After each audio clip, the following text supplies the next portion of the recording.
So I actually wasn't sure if I was going to make it out today. It's quite late.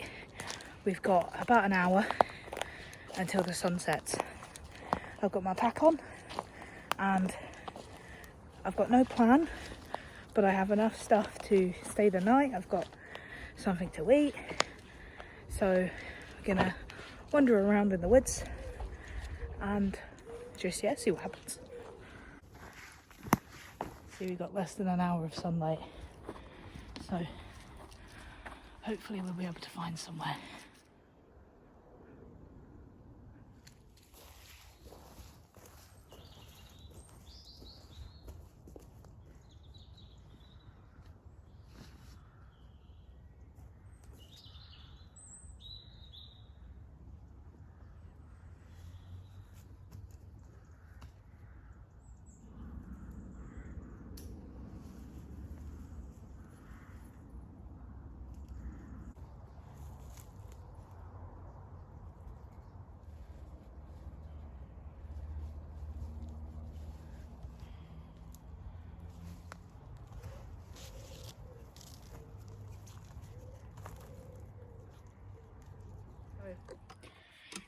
It's a lot darker for you guys on the camera than it is for me actually in the woods. I plan on having a very, very short, small fire just because I've bought a new meal to try. I'd like to see how that is. But it is very dry. I am also in a coniferous woodland, and you shouldn't really have fires in a woodland like this, especially when it's dry. But I'm going to demonstrate to you guys that you can have a fire in a woodland like this. You can do it safely, and as long as you're responsible, nothing should go wrong. So the first thing that I want to say is that all of this that you can pick up off the floor, all these sticks and this duff, this sort of top layer of needles and things like that, this is all flammable. So if you are actually going to make a fire in a woodland like this, best practice would actually be to stuff all this away best you can until you get down to the earth and the mud. And if you were here, you could put your hand on the duff and it's kind of room temperature or air temperature, but if you actually put your hand to the soil is actually cold. You do need to be mindful if the woodland is peaty soil, because peat is flammable. But this is just step one. Step two is that we're going to use a fire pit as well.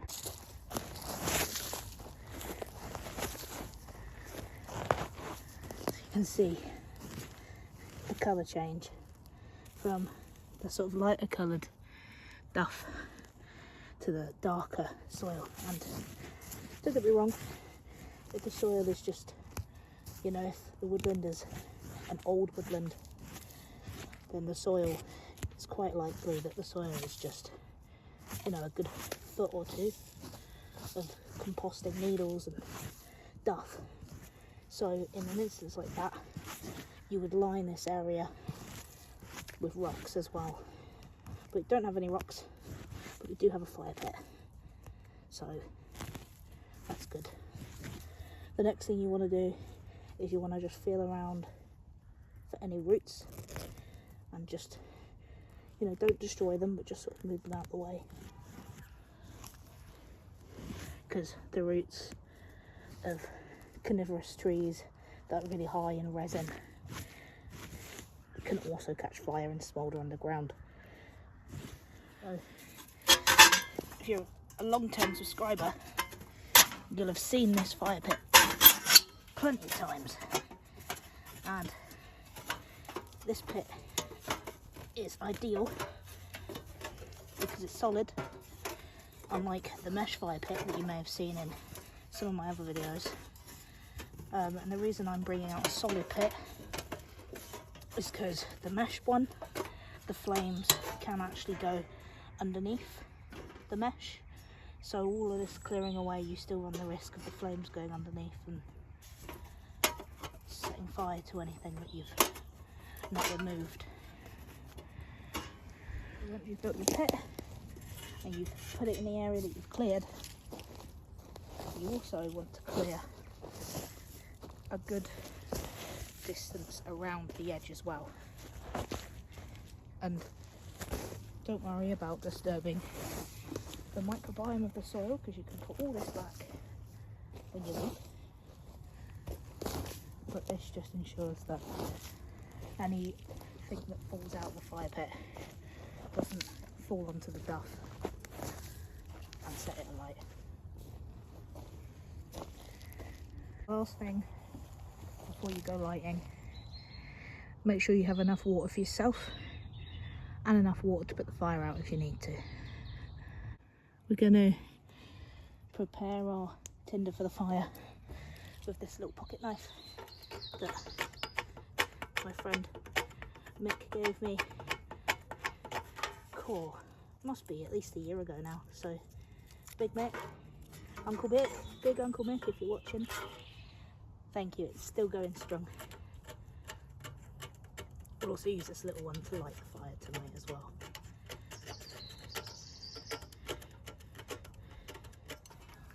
It's definitely starting to get dark, definitely.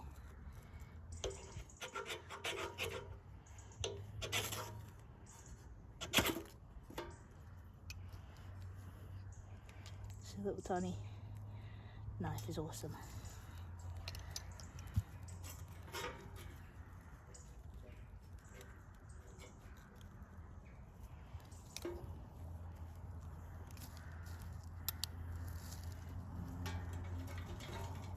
And all this sort of tinder and kindling is literally just stuff off the floor. Like, this shows you how flammable this forest really is.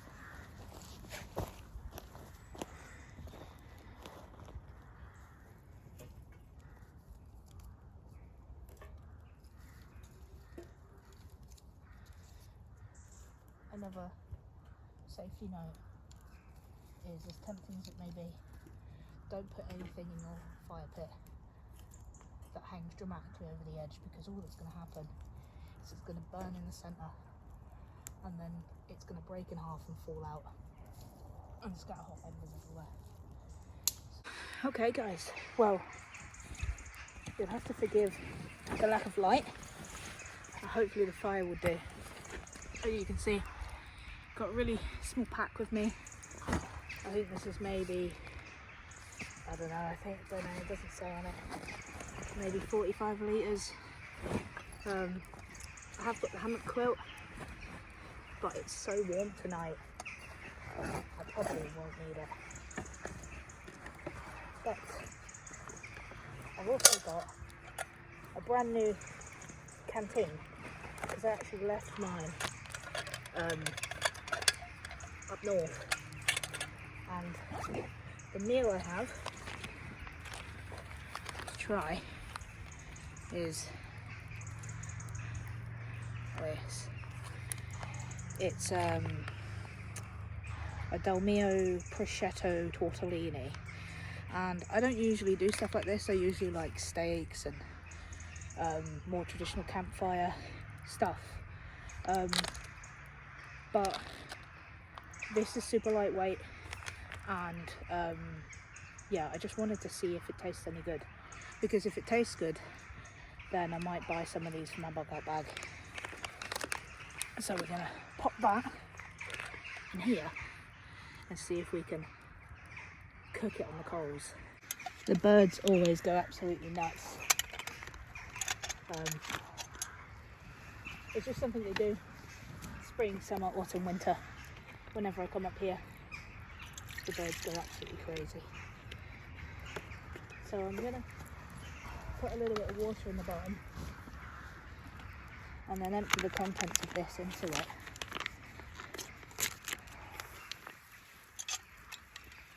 And just see, because obviously I don't know how thick the sauce is in this stuff, so I think if I just add some water, maybe even a little bit more water actually, then I'm not just gonna get burnt tortellini. Oop.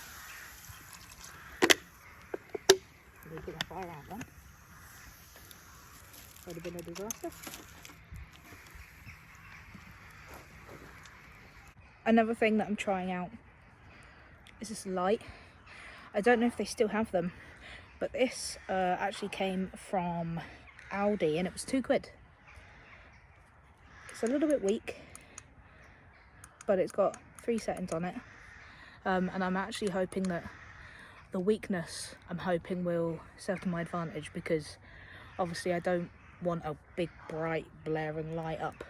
I've not put a tarp up because it's not going to rain, but I do have a tarp with me, and perhaps in the morning I'll go through my whole setup that I have. This is sort of my spontaneous trip setup, so a spontaneous bushcraft camp in the woods with no planning or no anything.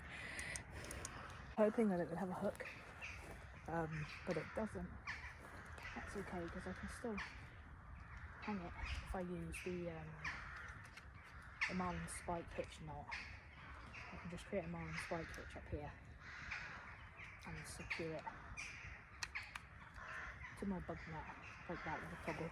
So you see, there's, hopefully you guys can see, but there's the marlin spike hitch just with a toggle, and that will slide up and down as well.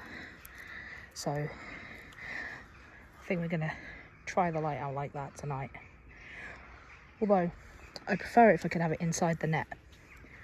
So we'll have a little play, see what we can come up with. See, that's the bright set.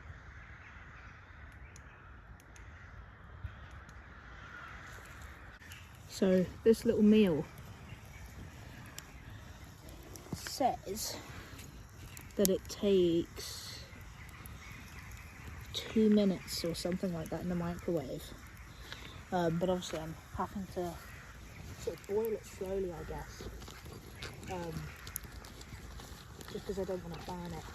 But I suspect you could probably eat this cold if you had to, straight out of the packet if you were in a rush, or if you were not going to have a fire, or if you were trying to be super stealthy. I'm not sure how it would cope with the self-heating rations, because I know you can get the sort of boil in the bag style self-heating meals where you put the meal into a thing of water and it heats. I don't know if the plastic is safe to do that, or if it would leach. That's perhaps something to look into. But I think this is about done. It's definitely hot. Those birds are still making a lot of noise, and I definitely wish that I brought my actual photography light with me that I use for filming. Hannah actually gave me that, so Hannah, if you're watching this, thank you. I know you gave me that like last year, but still. Right, we're gonna try this.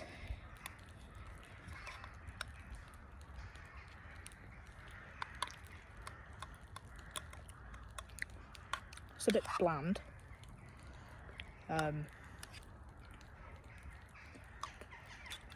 It's very bland actually.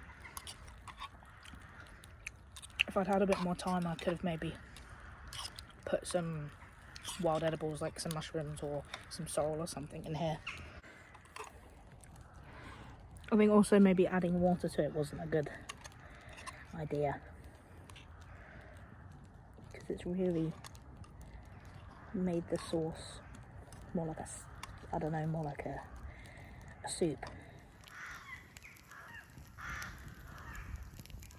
So the legs, obviously the top of the fire pit is too hot to touch, but the legs down here are almost also too hot to touch. And obviously the legs are in contact with the ground, which is in contact with the duck. So I'm just gonna pop a little bit of water underneath here, just to keep the soil moist and help reduce the chance of any accidents. So I'm doing a lot of talking tonight. I hope you guys don't mind. But at the time of making this video, it's all over the news that there is a fire burning in Edinburgh on Arthur's Seat, which is a big viewpoint, a big hill with woodland and stuff like that. And this sort of has inspired me to come out and do this and make this video, because obviously coming out when it's really hot and having a fire is unnecessary. Like, if it's, you know, plus 10 degrees, really, you don't need a fire. But again, like I keep saying, I just want to demonstrate to you guys that you can still come out and do this, you know, in a place that is quote unquote dangerous. You just have to have a little bit of knowledge and be sensible. But yeah, true to my word, the purpose of this fire was to cook. I don't need it for warmth, I don't need it for light, so I'm going to now let the fire die, cool down completely, and I'll soak it and scatter the ash and stuff like that, and nobody will ever know.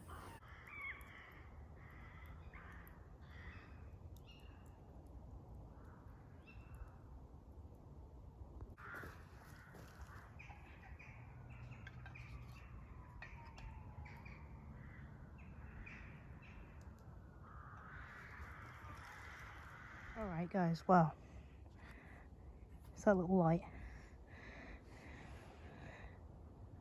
You probably can't see the sky, but the stars haven't come out yet.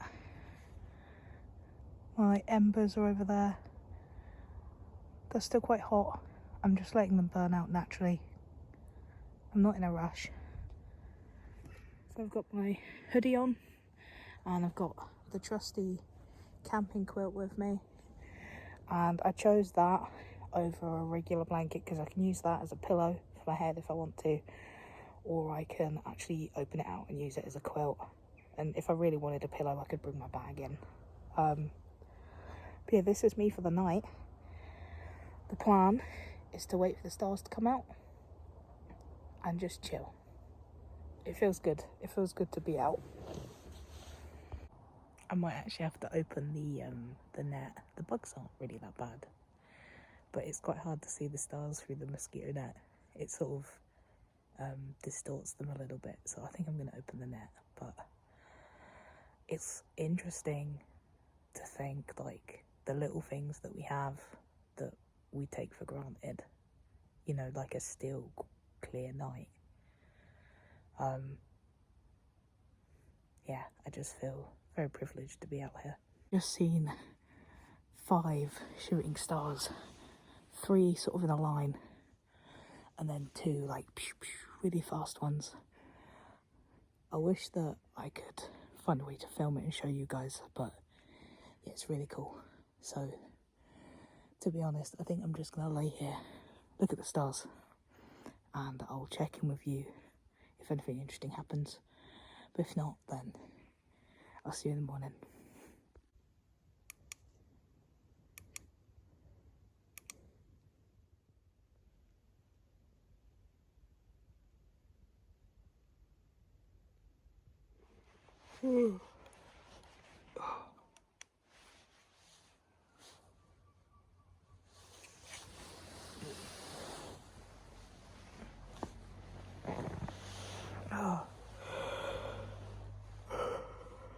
Oh, getting out of the hammock is always a struggle in the morning. Fire is completely cold,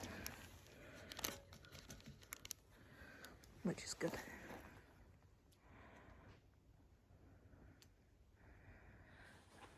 I reckon the dreaded dog walkers will be about probably it's 5 o'clock, so probably 7, half 7. I'd expect to see the first dog walker. Oh, but it should be light by then. So what I'll do is I'm going to eat my breakfast, which is just a bar, because we're sticking with the theme of responsible, like, fires and stuff like that. So I'm not going to relight the fire for breakfast. I'm going to have this and I'm going to watch the sunrise, and then we'll pack up once it's a little bit lighter and you guys can actually see what I'm doing, because out on the water it's light, but in the forest it's still too dark really. I should have brought my photography light with me. Oh, I'll bring it next time.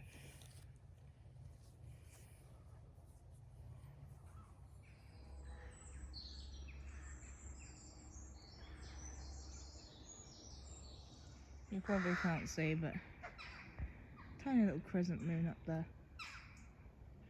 I've not seen the moon all night,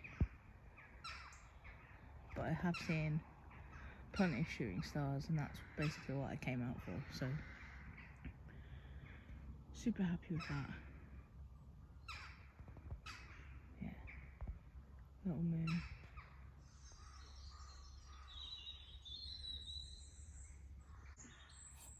So it's finally light enough for me to get up and move about, and you guys will be able to see what I'm actually doing. So I would say it was a successful night. Nice and chill, not too cold. Good stuff, good stuff.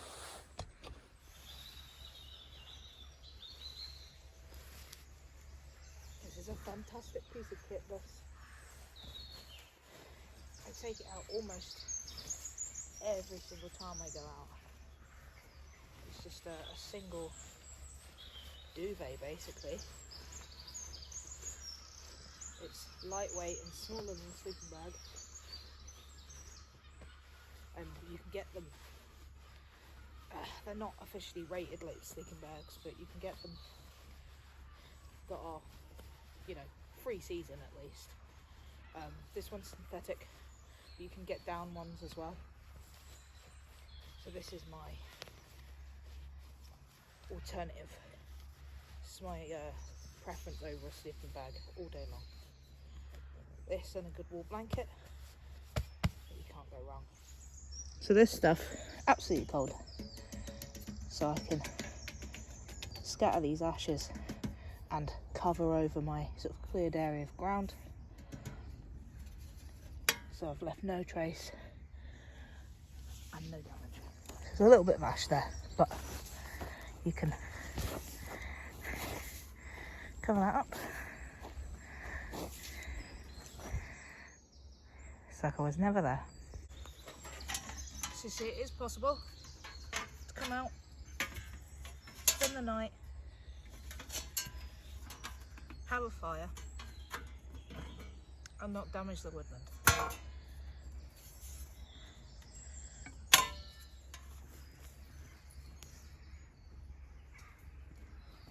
I'll just give you guys a quick look at the gear that I had with me last night. So this is the pack. I believe this is 45 litres. I've had this pack for years. I tend to have a selection of different rucksacks and then I just alternate between them depending on what I'm doing. So I've got the hammock, the underquilt and the little fire pit. I've also got the trusty King Camp quilt. This is 200 by 140 centimetres, so this is what I'm sure this is a single. So that's that stuff. And then I've also got my little light, my little £2 light, bottle of water,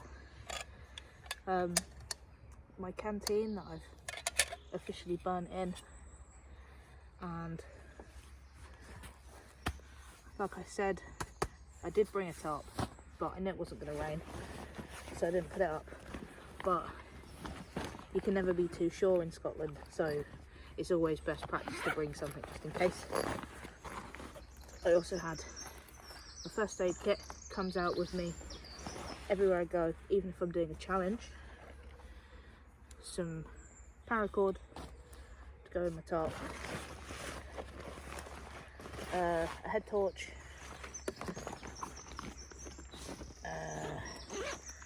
some hygiene bits, and my power bank. Well, there's a pair of socks in there as well.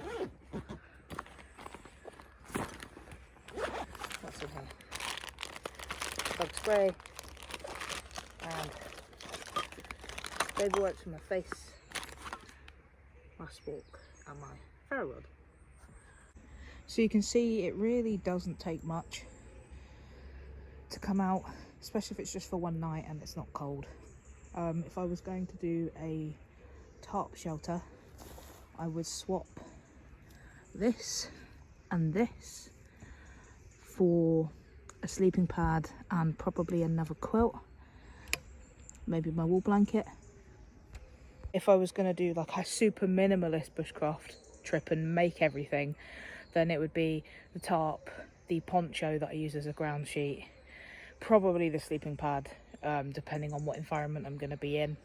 If I can make a sleeping mat, then I will. If not, I'll bring a sleeping pad. Yeah, and probably the wool blanket, and that's it really for a sort of minimal setup. I've not done a minimal setup in a while, so perhaps that's the next thing I should do. It's now 7 AM and that's where the hammock was, from that tree to that tree. The fire pit was there, but you can't tell, and that's all the stuff packed up.